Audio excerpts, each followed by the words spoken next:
Well,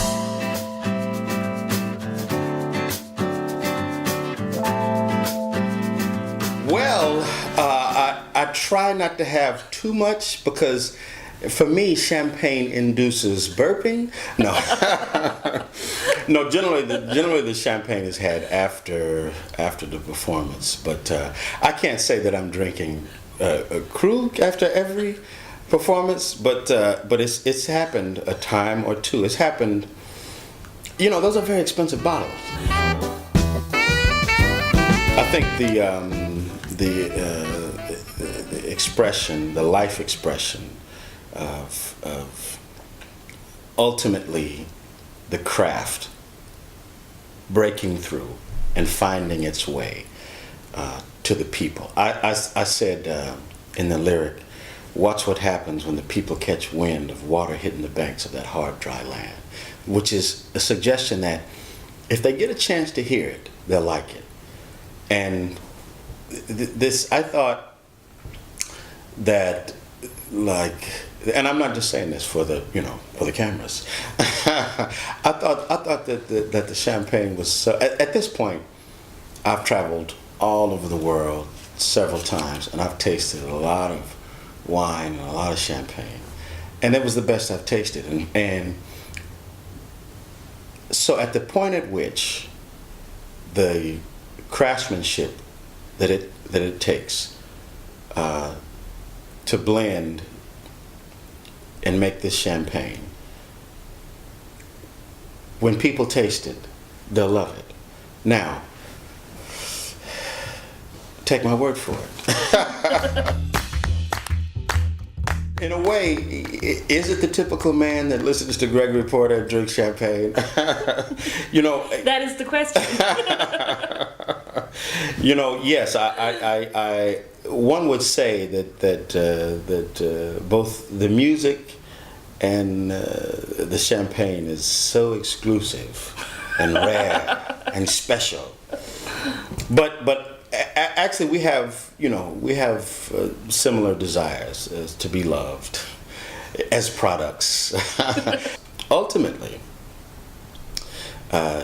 drinking good champagne is having like respect for like a good taste, right? Ultimately, if you like my music, then maybe you'll agree with the message that's in the music, which is mutual respect, which is love, which is thoughts of dealing with these things. And finding to come out in a positive way, and so I think it's a typical nice, interesting, thoughtful, deep feeling person that would listen to Gregory Porter music and sip on champagne. All the Europeans have made me a professional. I played in college. Understand football. Yeah, neither do I. But I played in college, and but it's two really different worlds. I mean, in a way, there's the two things that might correlate would be teamwork and leadership, which is something that you have to have on the football field, but in a way, it's definitely something you have to have as a band leader. It's something that you have to have on stage because the band, my musicians are taking cues from me, from my hands, from my voice, sometimes from my legs, and so it's really though it's just me on the marquee, it really is teamwork. Yeah. There's something in my voice and in the choices that I've made, the people that I've collaborated with, that open me up to that younger audience, which is cool. I think, obviously, the Disclosure collaboration, and even before that, my record "Be Good" would attract a younger audience. The first thing that I did that helped me in that respect was the remix of my song 1960 What. I think that in a lot of ways that was the first song that the dance community got from me. Yeah, Yeah. Well, yeah, absolutely. I mean, because that audience that loves that song, that gets connected to that song, will listen to the original, and then they'll come to the concerts. My concerts in Austria and in Germany are very much more than a sprinkle of young people. Jazz is somewhat known as a music that sometimes needs to be dusted off and taken off of a tired shelf, but it's not tired music. It's a living music. Myself, Jose James, Cecile McLaurin Savant, Robert Glasper have all made some splashes that connect to a larger, younger, more musically current audience. Yeah, well, this is the thing. It did happen to Herbie Hancock. Herbie Hancock has done it. You know, I think we take our cues from Herbie Hancock in a way. I mean, his tune "Rocket" was like, you know, that was a, you know, dun dun dun dun dun dun dun dun dun dun dun dun. I mean, that was the song of my childhood. You know? Yeah, it's in the vein of my past records, you know, love and protest and mutual respect and love in all of its facets. I'm singing about my son, you know, he's you know, the world is a playpen for him, and I like that.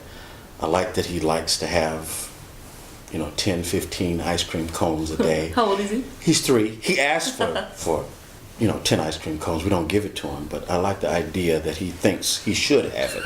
You know, the world is a playful place for him, and I would like him to be that way as long as he can be. You know, because grown-up life and taxes and trouble is straight ahead. It's going to come, and yeah, I think I'm thinking about the personal messages that become universal to all of us.